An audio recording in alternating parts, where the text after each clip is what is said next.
चीरफाड़ शेर के सामने से जाने के बाद छोटू ने तुरंत ही घाटी को नहीं छोड़ा। वो घाटी के गहरे हिस्सों की ओर उड़ गया ताकि निंजा को आसमानी शेर की खून की मदद से निर्वाण रैंक तक पहुंचा सके। कुछ घंटों तक उड़ान भरने के बाद छोटू एक जगह पर जाकर रुका। ये जगह बेहद शांत था। निंजा को रैंक बढ़ाने के लिए एक शांत जगह की ज़रूरत थी। ऐसा इसलिए क्योंकि निर्वाण रैंक पर पहुंचने के बाद काफ़ी बड़ा कुदरती हलचल होता है। ध्रुव पहाड़ की चोटी पर उतरा। क्षेत्र के चारों ओर नज़र घुमाने के बाद उसने खुशी से अपना सिर हिलाया।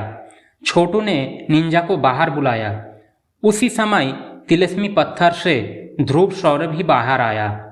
फिर उसने निंजा पर एक नज़र डाली और कहा, निंजा, मैं जानता हूँ कि तुम्हारे पास पहले से ही कुछ समझ है, इसीलिए भले ही तुम्हारा शरीर बेहद मजबूत है, पर तुम्हारी ताकत चीरफाड़ शेर की तुलना में काफ़ी कमज़ोर है।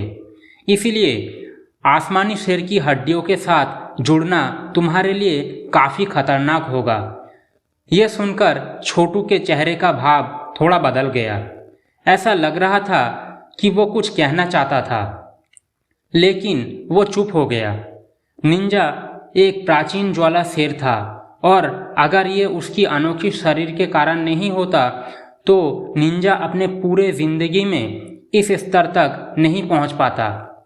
पर निंजा को इन सब चीज़ों से कोई फर्क नहीं पड़ता था। निर्वाण रैंक की बात सुनते ही निंजा की आंखें चमक उठी। जाहिर है वो समझ गया था कि ध्रुव की बातों का क्या मतलब है। जिसके बाद निंजा की नज़र छोटू पर रुक गई और फिर उसने एक गहरी और धीमी दहाड़ लगाई। हालांकि छोटू निंजा की दहाड़ का मतलब नहीं समझ पाया, लेकिन वो निंजा द्वारा लिए गए फैसले को समझ सकता था। इसके तुरंत बाद उसने एक गहरी सांस ली और ध्रुव की ओर देखा और कहा, ध्रुव भैया, चलो शुरू करते हैं। मैं इसे आप पर छोड़ता हूँ। चिंता मत कर छोटू, हमारा निंजा बेहद ताकतवर और बहादुर है। अगर ये इस मुश्किल इम्तिहान से गुजर सकता है तो ये एक बदलाव से गुजरेगा, ध्रुव ने हंसते हुए कहा। सब समझने के बाद छोटू ने आसमानी शेर की हड्डी को बाहर निकाला, जिससे एक ताकतवर दबाव आसपास फैल गया। आसमानी शेर की हड्डियों को उसके शरीर में जोड़ने के लिए हमें पहले उसकी हड्डियां निकालनी होंगी। हमें इसकी मूल हड्डियों को हटाने की ज़रूरत है। ये कदम बहुत खतरनाक है क्योंकि थोड़ी सी भी गलती उसकी हड्डियों को नष्ट कर देगा, जिससे निंजा मर भी सकता है। ध्रुव ने धीमी आवाज़ में छोटू को चेतावनी दी। ध्रुव ने छोटू की तरफ देखते हुए कहा, छोटू, अब 2 लाख निर्वाण गोली भी बाहर निकालो।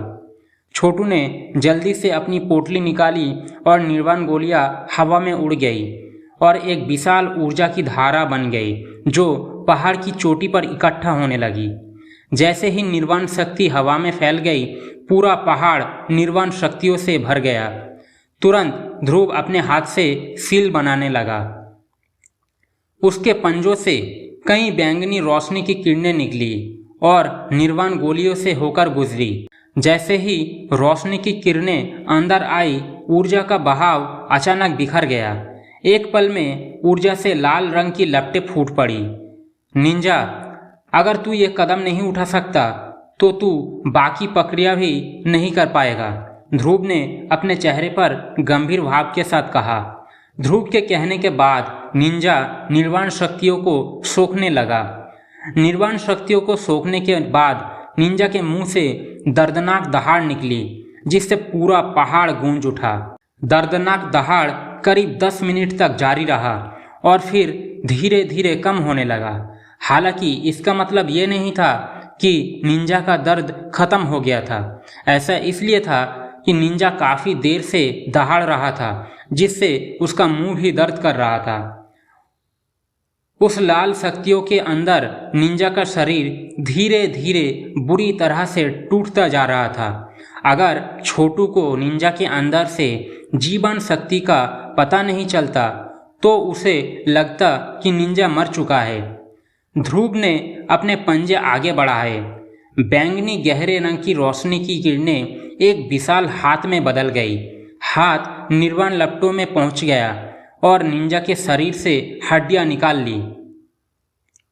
छोटू ने जब यह नज़ारा देखा तो उसका शरीर कांप उठा और उसने अपनी मुट्ठियां कसकर भींच ली। वो उस भयानक दर्द को महसूस कर सकता था जिससे निंजा इस वक्त गुजर रहा था।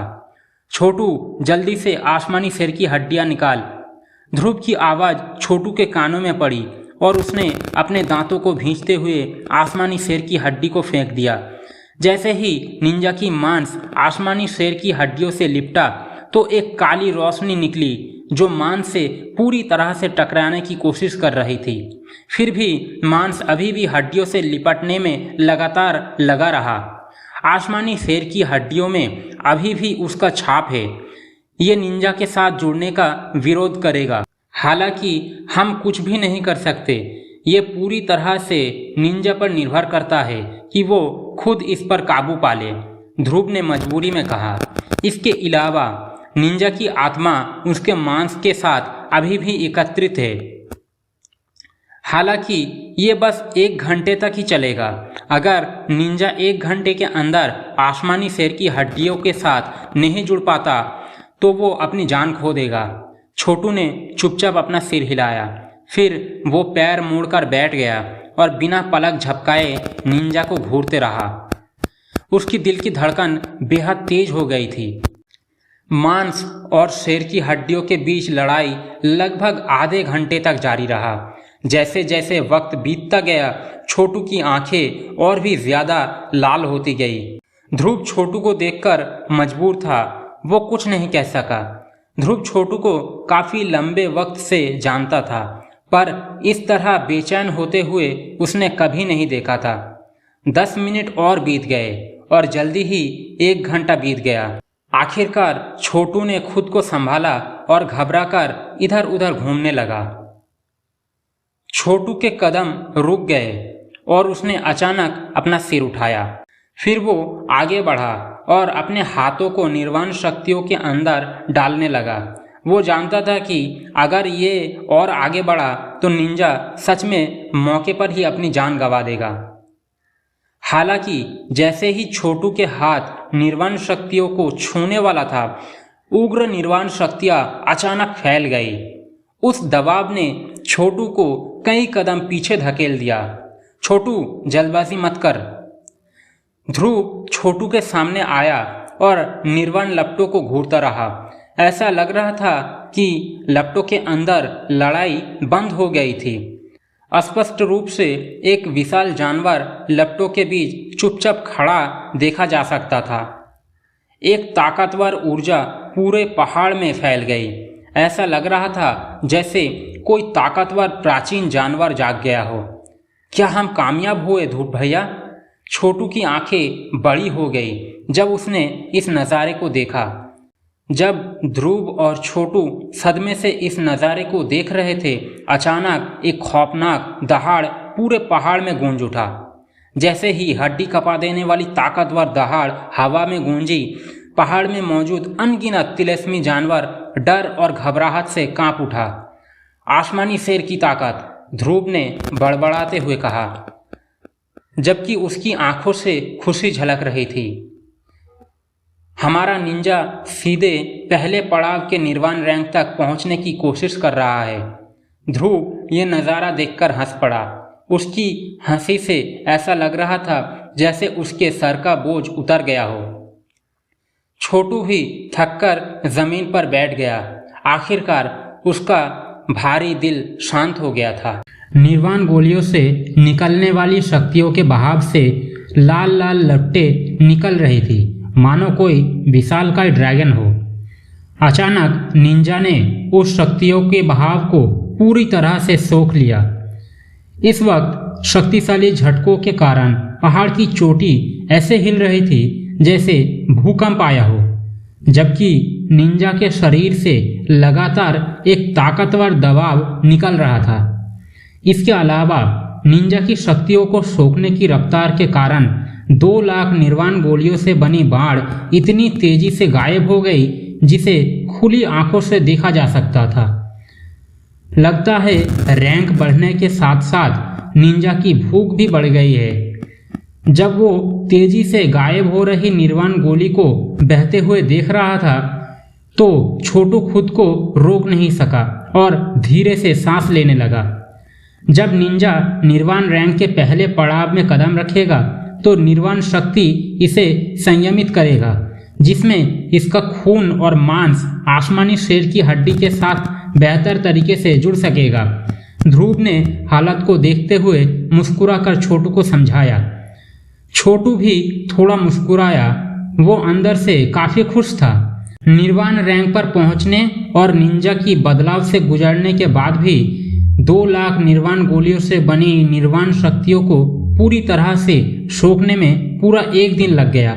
इसके अलावा 2 लाख निर्वाण गोलियां अवशोषित करने के बाद निंजा की सफलता स्पष्ट रूप से अभी भी पूरी तरह से पूरी नहीं हुई थी। ये देखकर छोटू ने तुरंत 3 लाख निर्वाण गोलियां और फेंक दी। इतनी बड़ी तादाद से निंजा थोड़ा चिल्लाया। छोटू ने 10 लाख गोलियों के लिए अपनी जान खतरे में डाल दी थी।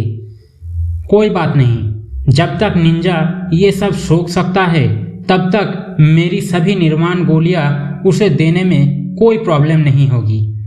ताकतवर बनने और उसके साथ रहने के लिए निंजा ने उसकी हड्डियां निकालने का दर्द भी सहन कर लिया था। फिर उसके निर्वाण गोलियों के योगदान की तुलना उससे कैसे की जा सकती है। चलो देखते हैं निंजा आगे क्या रूप लेता है, ध्रुव ने आलस से कहा और फिर अपना सिर उठाया। छोटू ने एक बार फिर 3 लाख निर्वाण गोलियां डाली। इतनी बड़ी मात्रा में निर्वाण शक्तियों को अवशोषित करने के लिए उसे पूरे 3 दिन और लगे। पूरे 3 दिन के बाद निंजा का शरीर अब पूरी तरह से निर्वाण अग्नि से घिर गया था, जबकि उसका शरीर आग की लपटों के बीच एक मूर्ति की तरह शांत था। जब चौथे दिन की सुबह पर्वत श्रृंखला में हुई तो निर्वाण गोलियों की विशाल बाढ़ पहले से ही बेहद कम हो गई थी, जबकि निंजा को घेरने वाली निर्वाण अग्नि भी काफी हद तक कमजोर हो गई थी। जाहिर है 3 लाख निर्वाण गोलियां पहले से ही निंजा द्वारा पूरी तरह से सोख ली गई थी। छोटू चुपचाप पहाड़ की चोटी पर एक चट्टान पर बैठा था। उसकी नज़र आग की लपटों के बीच की निंजा पर टिकी हुई थी। पिछले 4 दिनों में छोटू ने एक पल के लिए भी आराम नहीं किया था, लेकिन ना सिर्फ वो थोड़ा भी थका हुआ नहीं था बल्कि उसकी आंखों में एक खुशी झलक रही थी। निर्वाण अग्नि हवा में उड़ गई और निंजा धीरे से कांपने लगा और फिर अचानक अपना सिर ऊपर उठाया। जैसे ही उसने अपना विशाल मुंह खोला, आसमान में बची हुई निर्वाण गोलियां और निर्वाण अग्नि पूरी तरह से उसके द्वारा भस्म हो गई। जैसे ही निर्वाण अग्नि की अंतिम किरणें उसके शरीर में समा गई, वो विशाल आकृति छोटू और ध्रुव की आंखों के सामने स्पष्ट रूप से प्रकट हो गई। ये एक विशाल का शेर जैसा था जो स्याही की तरह काला था। जब सूरज की किरणें इसके शरीर पर पड़ती तो ये धातु की तरह चमक रहा था। इसके विशाल काले पंख इसकी पीठ पर मुड़े हुए थे, जबकि उन पर फड़फड़ाते हुए पंख बर्फीली ठंडी चमक के साथ झिलमिलाते हुए लग रहे थे, जो ब्लेड की तरह बेहद तेज थी। इसके अलावा उसकी काली आंखें जानलेवा अंदाज से चमक रही थी। निंजा ने आसमान की तरफ देखते हुए एक तेज दहाड़ लगाई, जिससे एक दबाव चारों तरफ फैल गई और पहाड़ पर एक बड़ी दरार बन गई। उसी वक्त निंजा के शरीर से एक खौफनाक और ताकतवर आभा फूट पड़ी। छोटू की आंखों से अचानक आश्चर्यजनक खुशी फूट पड़ी। आखिरकार निंजा पहले पड़ाव का निर्माण मान गया। जैसे ही छोटू खड़ा होने वाला था, निंजा में तब्दील हुआ। वो तुरंत उस पर झपटने नहीं लगा, बल्कि छोटू पर दहाड़ने लगा और फिर एक इंसान की तरह बैठ गया। इस बीच छोटू ने निंजा के शरीर से अचानक एक लहर महसूस की, जिसने उसके सिर की त्वचा को सुन्न कर दिया।